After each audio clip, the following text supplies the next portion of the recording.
स्वदेशी हथियारों का दिखा जलवा।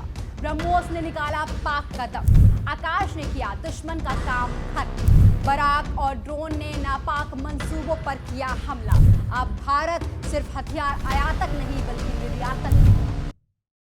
नमस्कार दोस्तों, आप देख रहे हैं डीएनपी इंडिया, हर खबर भरोसे के साथ। दोस्तों, भारत और पाकिस्तान के बीच तनाव में हमने देखा कि भारत ने अपने हथियारों का दम दिखाया और दुनिया को बता दिया कि क्या है भारत की ताकत।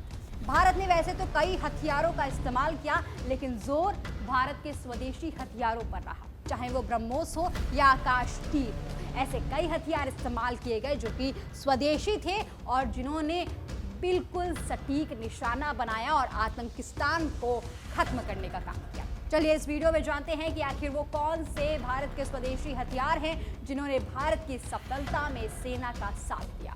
BrahMos, Akashteer, Nagastra, kamikaze drone, D4 anti drone system, Barak 8 missile, ये वो स्वदेशी हथियार हैं जिन्होंने भारत की सफलता में भारत का साथ दिया। चलिए एक एक कर इन हथियारों के बारे में जानते हैं। सबसे पहले बात करेंगे दोस्तों ब्रह्मोस मिसाइल की। ये सुपरसोनिक मिसाइल है जिसने पाकिस्तान के खिलाफ भारत की कार्यवाही में मदद की। ब्रह्मोस मिसाइल की अगर मैं बात करूं तो इसे दुनिया की सबसे तेज सुपरसोनिक क्रूज मिसाइलों में शुमार किया गया है। इसका जो निशाना है वो एकदम सटीक है। रेंज करीबन 280 से लेकर 400 किलोमीटर तक की है। वहीं अगर मैं स्पीड की बात करूं तो मैक 2.8 इसकी स्पीड है, मतलब ध्वनि की गति से लगभग 2.8 गुना तेज। 200 से 300 किलोग्राम के ये वॉरहेड लेकर उठ सकती है, मतलब इतने किलोग्राम के ये एक्सप्लोजिव लेकर उठ सकती है। सटीकता 1.3 मीटर की सर्कुलर एयर प्रोबेबिलिटी है, मतलब CP है, जो हमने ऑपरेशन के दौरान भी देखी कि 1 मीटर तक की इसने सटीकता दिखाई है, जो इसे अचूक बनाता है। इसे समुद्र, हवा या जमीन से भी लॉन्च किया जा सकता है। रात का समय हो, दिन का समय हो, मौसम कैसा भी हो, हर मौसम में ये प्रभावी रूप से काम करता है। ये फायर एंड फॉरगेट सिद्धांत पर काम करता है, जिसका मतलब है कि एक बार अगर आपने इसे लॉन्च किया तो फिर भूल जाइए। कम ऊंचाई पर भी उड़ने के काबिल है। ये 10 मीटर से लेकर करीबन 15 किलोमीटर तक की ऊंचाई पर ये उड़ान भर सकता है। ऑपरेशन सिंदूर में दोस्तों ब्रह्मोस मिसाइल ने पाकिस्तान के प्रमुख हवाई अड्डों जैसे कि नूर खान एयरबेस पर सटीक हमले किए, जिसमें रनवे, बंकर और हैंगर तक नष्ट कर दिया गया। इससे पता चलता है दोस्तों कि ब्रह्मोस की ताकत कितनी है और इसी वजह से लगातार इसकी जो डिमांड है वो विश्व में बढ़ती जा रही है। आज दुनिया को पता है कि ब्रह्मोस कितनी शक्तिशाली है। इसके बाद बात आकाश तीर की करेंगे। आकाश तीर शत्रु के विमानों को पहचानना, ड्रोन या मिसाइल, किसी भी तरीके के विमान हो, किसी भी तरीके के एरियल टारगेट हो, उनको ट्रैक करने, उनको नष्ट करने की क्षमता रखता है। अलग अलग तरीके के रडार सिस्टम, सेंसर्स और कम्युनिकेशन टेक्निक का इसमें इस्तेमाल किया गया है और साथ ही मोबाइल वाहन आधारित प्लेटफॉर्म पर इसे जोड़ा जाता है, जो इसे किसी भी तरीके के युद्ध में आसानी से संचालित करने की क्षमता देता है। BEL द्वारा विकसित अगर मैं काम की बात बताऊं तो लो लेवल एयर स्पेस की निगरानी करना, ग्राउंड पर तैनात एयर डिफेंस वेपन सिस्टम को कंट्रोल करना। ऐसे में आपको पता चल गया होगा कि आकाश तीर जब भारत ने बनाया तो कितना सोच समझ कर बनाया। दोस्तों, ये स्वदेशी है पूरी तरीके से और इसने अपना दम दिखाया है। चाहे दुश्मन के टारगेट को पहचानना हो या उन्हें नष्ट करना हो, ये हर एक काम में माहिर है। इसने अपना दम दिखाया है और इसी वजह से आज दुनिया आकाश तीर की ताकत को जानती है। और इसी के बाद इसी की एक मिसाइल है आकाश मिसाइल, इसकी भी बात होनी ज़रूरी है।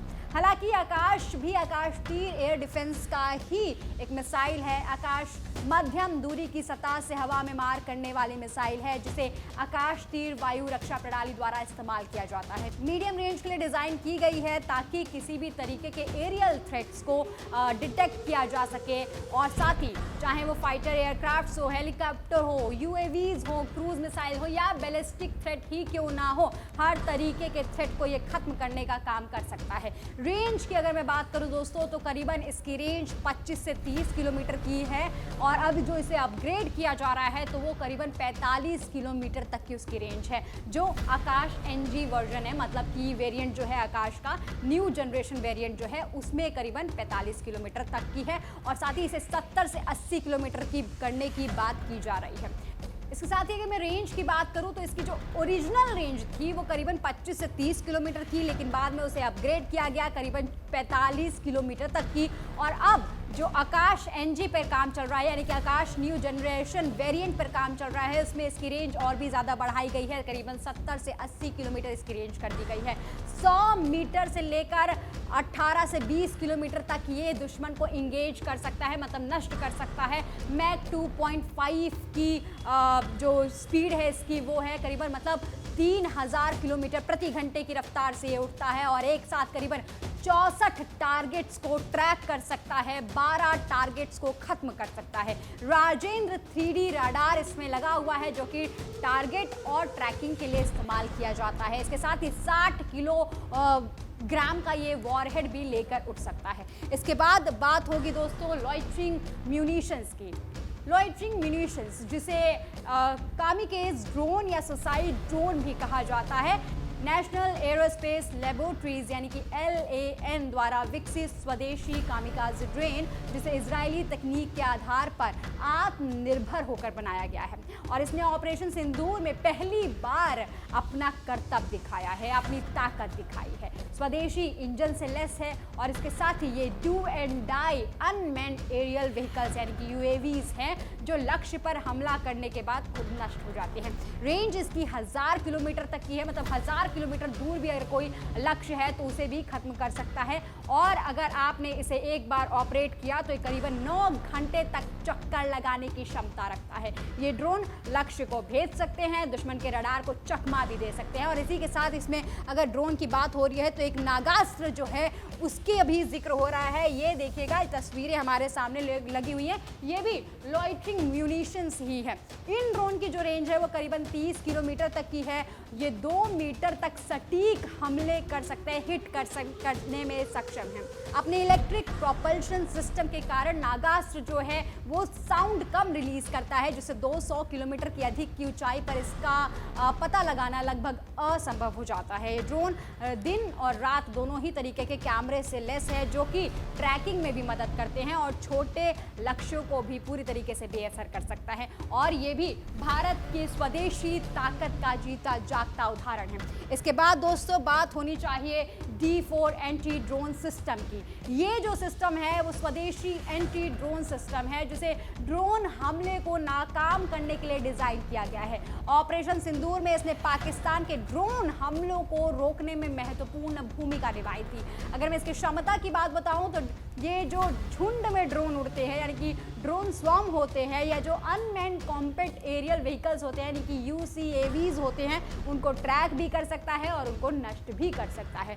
रडार आधारित डिटेक्शन है और साथ ही इसमें इलेक्ट्रॉनिक काउंटर मेजर सिस्टम भी है। खास बात तो ये है कि ये सिस्टम तेजी से प्रतिक्रिया देने में भी सक्षम है और कई ड्रोनों को एक साथ निशाना बना सकता है। माना तो ये भी जाता है दोस्तों कि ऑपरेशन सिंदूर के बाद जब पाकिस्तान ने चीन और तुर्की के जो ड्रोन थे उनको इस्तेमाल किया भारत पर हमला करने के लिए, तो इसने अपनी ताकत दिखाई और उन हमलों को नष्ट किया। इसके बाद दोस्तों बात बराक 8 मिसाइल की, जो कि मीडियम रेंज मिसाइल है।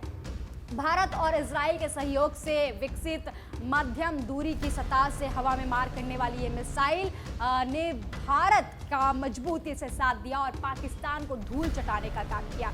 ये मध्यम दूरी की जो हवाई लक्ष्य है उन्हें भेदने में सक्षम है। इसके साथ ही इसमें आधुनिक मल्टी फंक्शन सर्विलांस लगे हुए हैं और साथ ही साथ ये करीबन 70 से लेकर 100 किलोमीटर तक के जो दुश्मन है उसको खत्म कर सकती है। और इसमें कई वर्जन्स जो हैं वो भी अपग्रेड किए जा रहे हैं, एक्सटेंड किए जा रहे हैं ताकि उसकी जो रेंज है वो करीबन 150 किलोमीटर तक बढ़ाई जा सके। भारत ने अपनी ताकत जो है वो बता दी है। भारत की ताकत का समय आ गया। वो कहते हैं ना कि सबका दौर आता है और शायद ये भारत का दौर है और इसीलिए भारत ने इस वक्त अपने स्वदेशी हथियारों पर भरोसा किया और उन स्वदेशी हथियारों ने दुनिया को दिखा दिया कि आज भारत की ताकत क्या है। दोस्तों, अब भारत किसी भी युद्ध के लिए दूसरे देशों पर निर्भर नहीं होता, बल्कि खुद को इतना मजबूत कर लिया है कि अब दूसरे देश भी हमारी तरफ देखते हैं। हमारे रक्षा क्षेत्र की कंपनियां जो हैं उनके शेयर्स में लगातार तेजी से उछाल देखने को मिल रहे हैं, जिससे अनुमान लगाया जा सकता है कि भारत की बढ़ती ताकत पर अब दुनिया यकीन भी कर रही है और दुनिया इससे सहम भी रही है। हम पूरी तरीके से आत्मनिर्भर हो रहे हैं धीरे धीरे। और भारत जो कई सालों से दुनिया का सबसे बड़ा हथियार आयातक रहा है, अब सिर्फ आयातक नहीं बल्कि निर्यातक भी बन गया है। हम अपनी ताकतों को दुनिया में स्थापित कर रहे हैं और इसी का जीता जागता उदाहरण है कि भारत ने वित्तीय वर्ष 2023-24 में करीबन 21,083 करोड़ रुपए के रक्षा उपकरण को निर्यात किया है, जो अब तक का सबसे अधिक निर्यात है। ये पहले के सालों की तुलना में 32% से भी ज्यादा बढ़ गया है। भारत अब करीबन 80 से 90 देशों को अपने हथियार प्रणालियां निर्यात कर रहा है। 2010 और 2014 के बीच की अगर मैं बात करूं तो भारत रूस से करीबन 72% हथियार एक्सपोर्ट करता था, लेकिन अब यह आंकड़ा महज 36% का रह गया है। भारत खुद हथियार बना रहा है और आज दुनिया के सामने अपनी ताकत भी दिखा रहा है। दोस्तों, आपको ये वीडियो कैसी लगी कमेंट सेक्शन में लिखकर जरूर बताइएगा और साथ ही आपकी क्या राय है कमेंट सेक्शन में लिखकर हमें जरूर बताइएगा। आपकी जो तमाम कमेंट्स आते हैं हम रोज पढ़ते हैं, लेकिन फिर भी इस वीडियो पर आपकी क्या राय है हमें बताना ना भूलिए। वीडियो पसंद आई है तो लाइक कीजिएगा, चैनल को सब्सक्राइब कीजिएगा और अपने सारे दोस्तों के पास इस वीडियो को शेयर कीजिएगा ताकि उन्हें भी भारत की बढ़ती ताकत के बारे में पता चले। इस वीडियो में फिलहाल के लिए इतना ही। देखते रहिए DNP इंडिया, हर खबर भरोसे के साथ।